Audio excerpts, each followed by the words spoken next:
আলহামদুলিল্লাহি রব্বিল আলামিন ওয়াল আকিবাতু লিল মুত্তাকিন ওয়াসসালাতু ওয়াসসালামু আলা নাবিয়্যিনা মুহাম্মদ সাল্লাল্লাহু আলাইহি ওয়াসাল্লাম ওয়া আলা আলিহি ওয়া আসহাবিহি আজমাইন।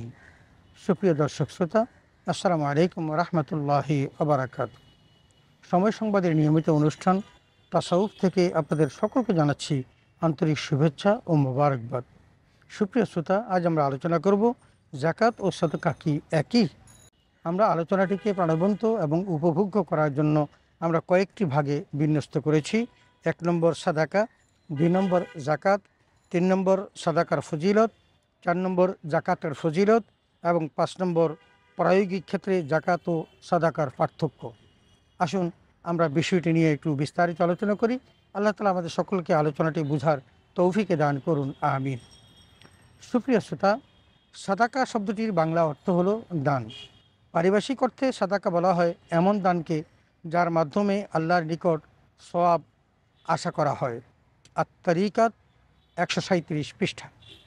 জাকাত, জাকাত এমন একটি দান যা বিশেষ কিছু শর্তে মুসলিম ব্যক্তির বিশেষ কিছু সম্পদে ফরজ হয়, যা থেকে একটি নির্দিষ্ট অংশ অপরিহার্য হয়, যা গরিবকে প্রদান করতে হয়।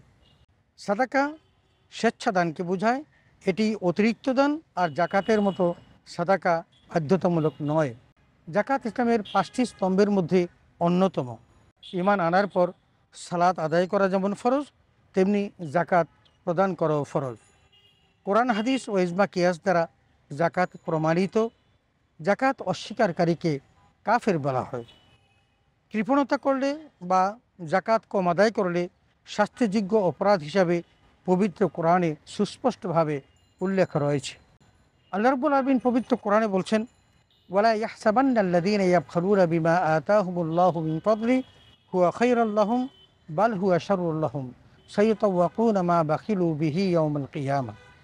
অর্থাৎ, আর আল্লাহ যাদেরকে তার অনুগ্রহ থেকে দান করেছেন তা নিয়ে যারা কৃপণতা করে, তারা যেন ধারণা না করে যে তা তাদের জন্য কল্যাণকর, বরং তা তাদের জন্য অকল্যাণকর। কিয়ামতের দিন তা দিয়ে তাদের বেরি পড়ানো হবে। সূরা আলে ইমরান আয়াত 180। সাদাকার ফজিলত।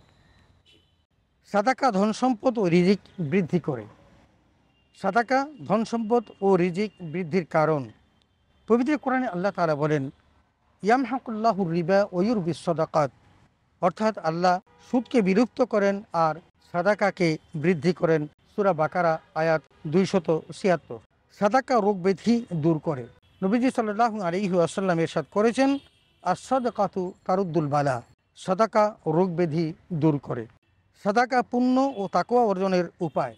পবিত্র কোরআনে আল্লাহ তাআলা ইরশাদ করেছেন, লান তানালুল বিররা হাত্তা তুনফিকু মিম্মা তুহিব্বুন। অর্থাৎ তোমরা তোমাদের প্রিয় বস্তু খরচ না করা পর্যন্ত কখনো পূর্ণতা লাভ করতে পারবে না। সূরা আলে ইমরান আয়াত 92। সাদাকা আত্মাকে পাক ও পবিত্র করে।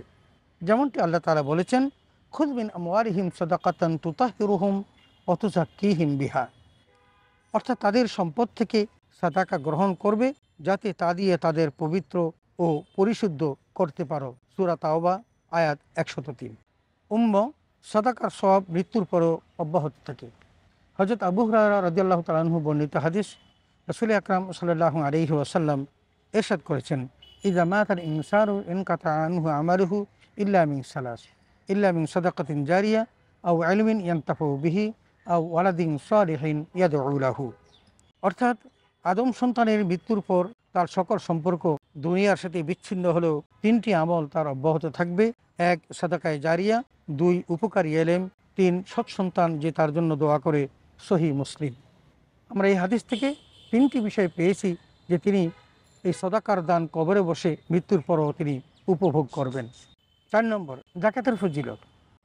জাকাত ব্যক্তিকে দানশীল ও বদান্যতার কাতারে সামিল করে।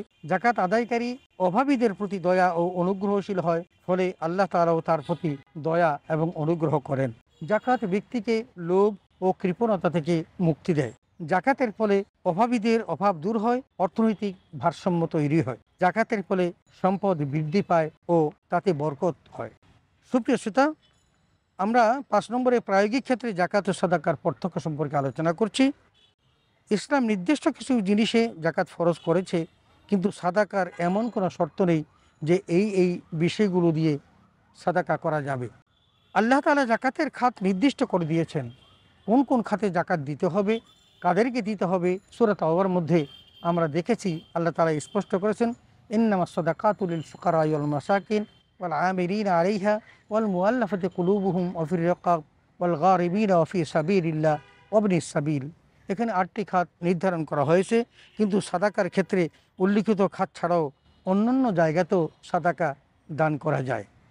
জাকাত যিনি আদায় করেন না, হাদিসে তার শাস্তির বর্ণনা এসেছে, সহিহ মুসলিম 987 নম্বর হাদিস।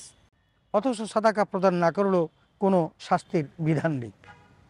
জাকাত ধনী ও শক্তিশালী উপার্জনকারীকে দেওয়া নিষেধ, নাসাই শরীফ 2598 নম্বর হাদিস, কিন্তু সাদাকা তাদেরকেও দেওয়া জায়েজ আছে।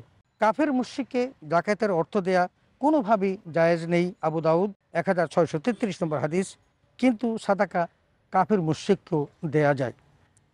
আমরা উল্লিখিত আলোচনা থেকে যে বিষয়গুলো জানলাম, সাদাকা এবং জাকাত দুটোর প্রায়োগিক দিক থেকে তারা আলাদা, কিন্তু সাদাকা শব্দে আল্লাহ তাআলা জাকাতকেও সূরা তাওবাতে খাত উল্লেখ করতে গিয়ে তিনি জাকাতকেও সাদাকা বলেছেন। অতএব জাকাত এবং সাদাকার মধ্যে ভিন্নতা থাকলেও দুটোই দান, তবে একটা শর্তযুক্ত দান আর একটা শর্তহীন দান। আল্লাহ রাব্বুল আলামিন আমাদেরকে জাকাত এবং সাদাকার মধ্য দিয়ে আল্লাহর সন্তুষ্টি অর্জনের জন্য বলেছেন, এবং মৃত্যুর পূর্বেই সকল কিছু আদায় করার জন্য আল্লাহ তাআলা বিধিবদ্ধ করেছেন এবং স্পষ্ট করেছেন যে তোমরা তোমাদের এই দানগুলোকে মৃত্যুর আগেই করে যাও, তা না হলে তুমি একদিন মৃত্যুর মুখোমুখি হলে আফসোস করবে এবং আল্লাহকে বলবে, আল্লাহ তুমি আমাকে সামান্য একটু সময় দাও, আমি আমার সমস্ত সম্পদ আল্লাহ রাস্তায় দান করে চলে আসব। কিন্তু তাতে তোমার কোনো কাজ হবে না, কারণ ফেরেশতা যখন চলে আসবে তোমার জান কবজ করার জন্য, তখন তোমাকে এক মুহূর্ত অবকাশ দেওয়া হবে না। সুপ্রিয় শ্রোতা, আমরা আমাদের প্রিয় বস্তু আল্লাহ রাস্তায় দান করব। আল্লাহ তাআলা আমাদের সকলকে সে তৌফিক দান করুন, আমিন। ওয়া আখিরু দাওয়ানা আলহামদুলিল্লাহি রাব্বিল আলামিন। আসসালামু আলাইকুম ওয়া রাহমাতুল্লাহি ওয়া বারাকাতুহু।